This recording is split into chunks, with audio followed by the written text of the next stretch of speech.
guys, this is That Mask Guy, El Hombre Loco Masquerado, and you know what? We're going to be talking about some stuff. Yeah, I don't have anything for you. Hit the music.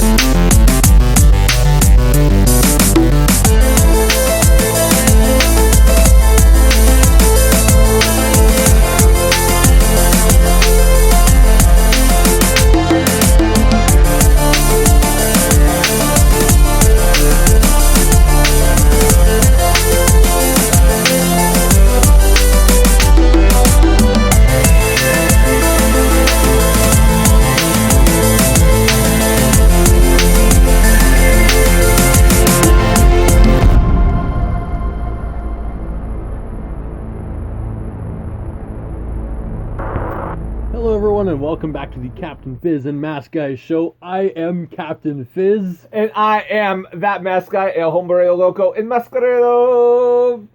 Just call me Loco. You know, if people could see what we were doing as the music were playing, you were doing some weird, messed up Egyptian dance. Yes, I was. That music goes off and just brings out what little funk I actually have in my soul. That was funk.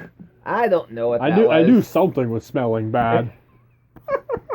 So, you and I both watched, episode 2 of season 2 Gotham last night.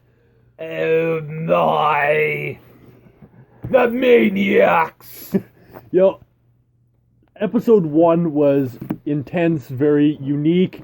Episode 2 blew it out of the water. No kidding. I gotta say this right out.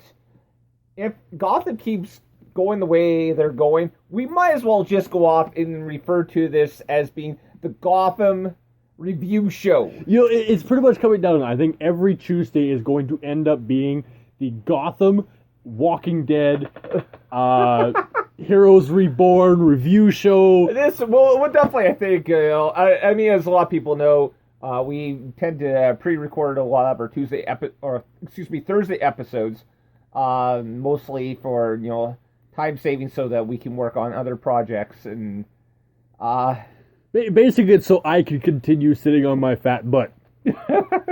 And so I actually have some family time and working on some of my other projects. Yes, I like sitting on your fat butt. No, well, not just that. I mean, I am working on some stuff for the Pole Mania wrestling promotion. Yeah, we're not gonna talk about that here. This is a Gotham TV review. Well, we'll talk about Gotham. If we have some time, we'll talk about the 2 hours. 2 hours of Heroes Reborn, and some of it was good. Some of it and some of it sucked. It was 2 hours that I will never get back. You know what? I was watching that, and for whatever reason, I mean, I remember you telling me that, about how it just really seemed to drag on and everything. I sat there and it completely reminded me of the first season of Heroes. That is, the feel I had from the first season. Yeah, but see, the thing though is, you got the feel of an entire first season of Heroes in one episode. Well, technically speaking, it was 2 episodes. They might as well have just broken it up because that's how they made it feel. Hour 2 started as if it was a whole new episode. Hour 1. Yeah, well, no, Hour 2. The second hour. I don't know. Hour 1, Hour 2, Hour 3, they're all the same. I don't know. It was pretty interesting. Honestly, I am not really sure. I mean, they definitely had some tidbits there. I'm kind of curious. Honestly, I can't remember the name of all the characters because there's just too many characters. But I'm going to refer to her as the Samurai Girl. Katana Girl. Katana Girl, thank you. She is the most interesting, and I'm trying to figure out who her father is. I mean, you and I have speculated that we thought it might be Hiro Yakamoto. Yes. And I don't Yakamori. Yakamori. I don't know if that's possible because I mean, this is only 4 years following the original series. Well, I don't know what it is, but honestly, everything about it reminds me of Hero. So maybe she's not related to Hero, or maybe this is Hero in the future. Well, who knows? Hero from the future went back to the past. That actually does make a lot of sense, considering Hero's ability to go off and to manipulate time and space. Yeah, and definitely with the sword and all that stuff, it reminded me of Hero. But she was the most unique, entertaining power. The rest kind of fell flat. I tend to agree. Some of the stuff seemed pretty interesting. It's all been done.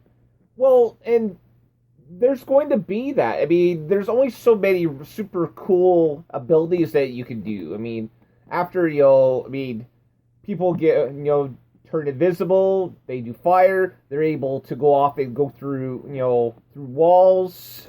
See, they have superpowers.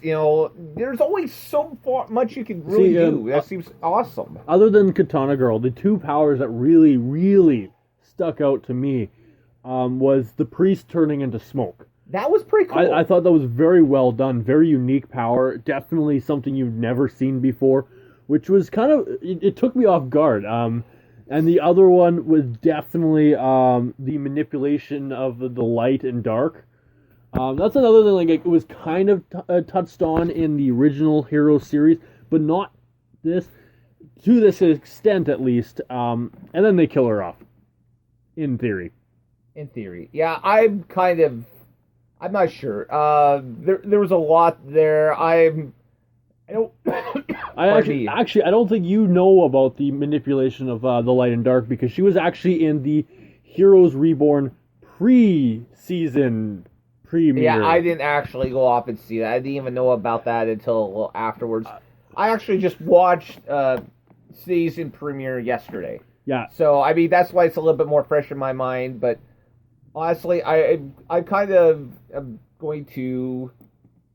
Pardon me, I'm really gassy. I shouldn't have stopped at the Quickie Mart on the way here to the Seventh Moon of Thunder. Dang you, Apu! But I think I'm going to just save my reviews on this until I see the next episode. I tend to give any season of a show as a minimum of 2 episodes before I go off and pass judgment on it. I look at it this way. I'm kind of like you on the saving my judgment. The concept is really good. Don't get me wrong. I hated the 2-hour long episode. It didn't need to be 2 hours. It definitely didn't. There wasn't. It wasn't like it was this huge action-packed everything thrown in. This is a very slow-moving, very time-consuming episode. 2 hours is a long time for someone to sit down. Well, with Hero, I mean, just because of the way they do it, where they're telling multiple stories. I mean, Heroes was always, originally it was kind of like a slow burn. And that's what this feels like. It just feels like it's a slow burn, but really, they could have just taken this, broken up into 2 episodes, because that was the way it seemed to be formatted anyway. Yeah, no, I completely agree. And then just split it up, and have, part 2 of that today. And, I mean, for whatever reason, they decided to do 2 hours instead of 1 hour. It was a bit of a gamble, if you ask me. And I don't think it is a gamble that paid off. A lot of the reviews coming out, everyone did like the concept. The concept was good. The powers were definitely lacking. You're called Heroes Reborn. This is a franchise that really angered a lot of their viewers by some of the, not so much the slow burn, but how they made a mockery of it in the latest seasons. Well, okay, after season 2, that's when I stopped watching the show. I remember, getting bored of it, and then watching the last, I think it was 10 minutes of season 4.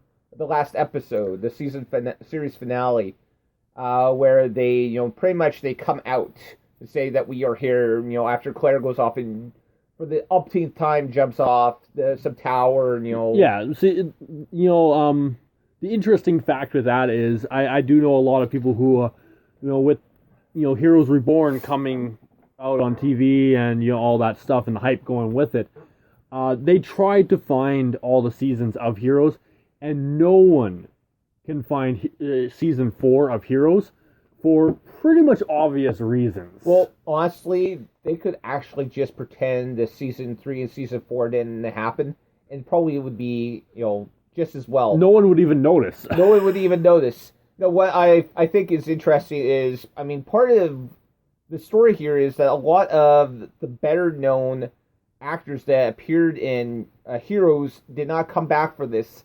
Hayden Panettiere, who played Clara, the cheerleader. Of course, she's on, I think, the show Nashville. But she was mentioned a few times. They mentioned her, but you don't actually ever see her. I'm wondering if she might appear. We know that Hero will appear at some point. He works on, I can't remember. So many shows right now. Well, he works on a play show, Hawaii Five-0, I think it is. Yes. And every time I see him, I scream out Hero. Hero! Flying man! And so there's, I think, a lot of great, these actors have moved on. Zachary Quinto, who was Siler, of course, best known for, playing Spock now. And so they couldn't get a lot of these bigger actors to come back. See, the thing is... so this allows them, to be able to pull away. So, at some point, we might see, Claire come back. They're trying... We know that in the story here that a lot of the, people with powers are disappearing, and that, secret agencies have been trying to go off and to gather up powerful people to, quote-unquote, save the world. See, I do have to say, though, if you were one of these big name actors, actresses on, the first installment of Heroes, do you honestly want to come back to the rebirth of the franchise that in some of their cases potentially killed their career? For some of them, it's interesting because we know that a lot of the minor, heroes, so to speak, are going to be coming back. Yeah, and I do question if that's because a lot of them can't get jobs elsewhere. Well, it's interesting. And I think in some cases, it's not uncommon in this day and age for actors to work on 2 or more series at a time. I know that, I can't think of anybody at the top of my head, actually. Ted Danson, better known for Cheers, he, of course, appears on the on CSI, and he was doing a comedy series as well at the same time, and there's a number of actors who were doing that as well, so it is potential, there's potential there for, some of these actors to come back. I do like the idea that they are trying to concentrate on new characters.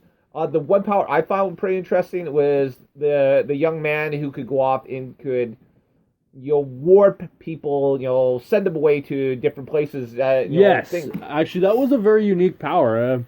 It was kind of like a teleportation. Thank you, teleportation. In a sort of sense, but not so much he's teleporting himself, but he's able to, with his thoughts, when he's picturing different places and he's thinking different places, he's able to send them to those places. It's a very unique idea, and it's a new concept mixed with an old concept. Absolutely, I think it's that was probably one of my more favorite ones. Yeah, I actually completely forgot about his power, and that was it was probably about the best fight scene in the entire 2 hours. You're going to go off and see a fight scene. I think it's it's very interesting because the main villain of the series seems to be a couple who neither of which are powered. Yeah, see, actually, if I believe the story from what I read is their son was actually killed in the explosion, and so they blame all powered people for it, and so they are now on a journey to kill off every powered person, and they have a list now, so they could literally go up to your door, shoot you between the eyes, and carry on. Unless, of course, you are a teleporter.